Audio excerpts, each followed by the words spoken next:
तो हेलो नमस्कार दोस्तों, मैं आ चुका हूँ आज के करंट अफेयर टॉपिक्स के साथ। आज है अप्रैल 4 2023 और आज हम लोग देखते हैं कि कौन कौन सी चीज़ें हमारे लिए इंपॉर्टेंट हो सकती है। एडिटोरियल क्या था, आईआर के हिसाब से कौन कौन सी चीज़ें हमारे लिए इंपॉर्टेंट है, नोट डाउन कर सकते हैं या नहीं करेंगे, आज हम लोग इसको देख लेते हैं। तो पहले ही जो फ्रंट पेज है उसी पे एक आर्टिकल यहाँ पे ये दिया है कि सूरत कोर्ट से राहुल को बेल मिल गई है। ठीक है, मतलब राहुल गांधी जी को बेल मिल गई। तो ये चीज़ें पढ़ना नहीं, बस देख लो, खुश रह सकते हो आप कि हाँ चलो भाई, एक अच्छे लीडर, एक बेहतरीन लीडर को बेल मिल गई कम से कम। ठीक है, वरना बेचारे को।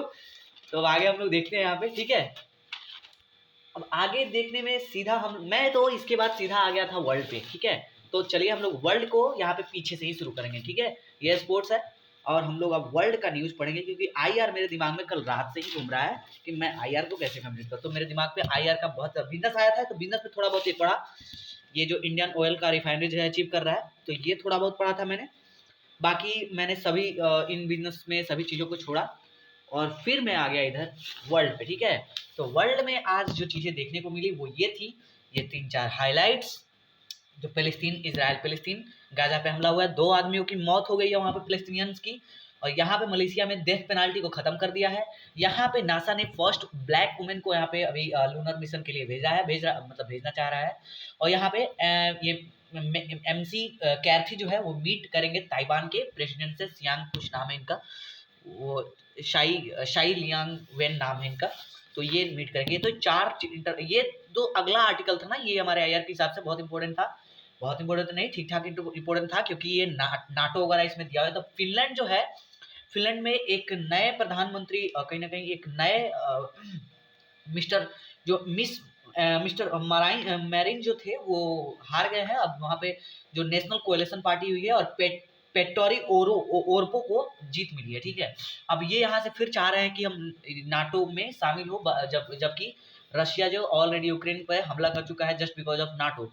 तो यहाँ पे ये तो पहले भी चाहते थे, तो फॉल डाउन कर चुका था, लेकिन अब फिर से इनकी जो है एक तरह से फिर से चल पड़ी है कि हम नाटो में शामिल होंगे। यहाँ पे देखिए जो नेक्स्ट आर्टिकल था इंटरनेशनल रिलेशन के हिसाब से, वो ये था कि Philippines allot 4 more military bases to US troops. अब ये जो फिलीपींस है ना, इसने 4 मिलिट्री बेसिस को अलॉट किया है। ये क्यों किया है, इसको जब आप पढ़ोगे तो समझ में आएगा। ये इसलिए किया है क्योंकि जो साउथ चाइना सी में चाइना का डोमिनेशन है उसको टैकल किया जा सके। ठीक है, और ताइवान से पास पास में ही है वो बेसिस, तो ताइवान के इशू को भी कुछ हद तक इन यूएस देखेगा। ठीक है, तो इसको इसीलिए इसने अलॉट किया है।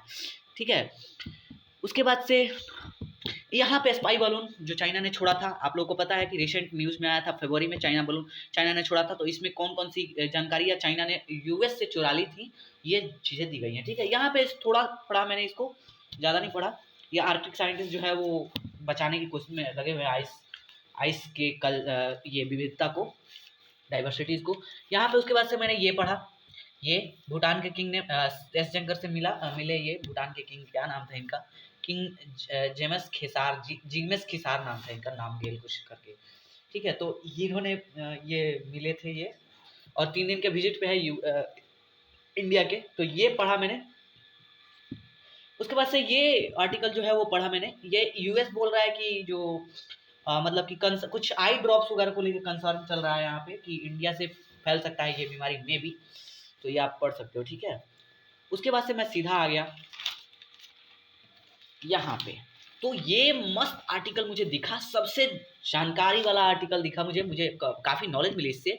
पीएम स्वनिधि योजना, ये योजना, इस स्कीम के बारे में यहाँ पे बहुत सारी चीज़ें बताई गई हैं, डेटा बेसिस दिए गए हैं, क्यों स्टार्ट हुआ, क्या हुआ, किसके लिए स्टार्ट हुआ है, तो ये पढ़ जरूर लेना आप। ठीक है, ये स्टार्ट हुआ था एक्चुअली मतलब 5,152.37 करोड़ रुपये डिस्ट्रीब्यूट करने हैं। किसको, इस स्कीम के तहत किसको करने हैं, ये जो स्ट्रीट पे जो वर्कर्स रहते हैं ना, वो काम उम करके अपना स्ट्रीट पे वो करते हैं, तो उनको लोन के रूप में ये योजना आई थी कि उनको लोन देके कोरोना का जो महामारी है उससे फिर से उनको बैक किया जाए, मतलब फिर से उनको राहत थोड़ा सा एक्सेलरेट किया जाए उनकी इकोनॉमी को। ठीक है, उसके बाद से यहाँ पे देखिए चाइना ने अरुणाचल प्रदेश के कुछ हिस्सों को फिर से नया नाम दिया है। तो ये आप पढ़ लेना, ये मोस्ट इंपोर्टेंट है आईआर के हिसाब से। एक चीज़ मैंने पढ़ा, ये पढ़ा कि जो नेट डायरेक्ट टैक्स है kitty up to 17.6% paid over target. ठीक है, 20, ये पढ़ा मैंने। ये यहाँ पे कुछ चीज़ें ये दी गई थी, तो ये पढ़ लिया मैंने। ठीक है,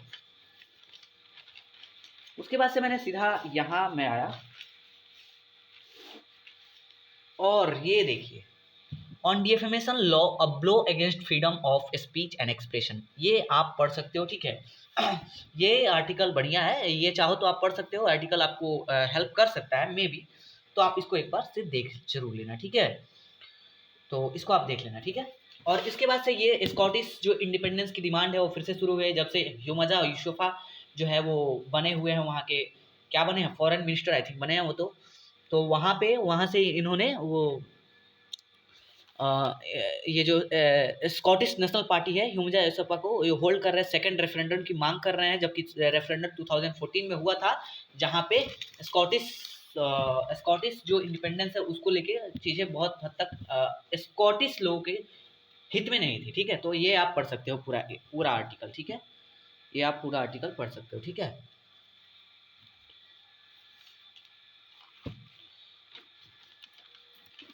उसके बाद से मैं यहाँ पे आया और एडिटोरियल में स्ट्रे डॉग्स को लेके मैं आपको बता दूं कि काफ़ी सारी खबरें चल रही हैं, तो स्ट्रे डॉग्स को लेके ये चार्ट देखा मैंने, थोड़ा बहुत इसको भी पढ़ा, ठीक है। उसके बाद से जो यूएस बॉम्बिंग, जो ताइवान, जो नॉर्थ ताइवान और साउथ ताइवान का जो इशू चल रहा था, ये तब की बात है जब वियतनाम क्राइसिस हुआ था, यूएस और वो कम्बोडिया वगैरह अटैक हो रहा था, तब की बात है ये, तो आप ये पढ़ सकते हो, ठीक है।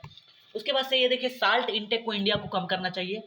अब क्यों करना चाहिए, किस हद तक कम करना चाहिए, इसके क्या क्या इनिशिएटिव्स हो सकते हैं गवर्नमेंट के द्वारा, तो ये इनिशिएटिव्स को पढ़ा मैंने और इन पॉइंट्स को पढ़ा, बाकी इसको ज़्यादा नहीं पढ़ा मैंने।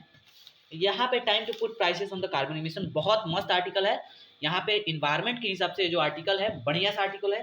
3 वेज बताए गए हैं, वो 3 वेज हैं। कार्बन जो establishment of carbon tax domestically, एक पहला तरीका है, जैसे सिंगापुर और कोरिया करते हैं। हैं, उसके बाद से आपको trading system, carbon emission of trading system, carbon का ईएसटी बना दे, ये एक तरीका है कार्बन एमिशन को कम करने का।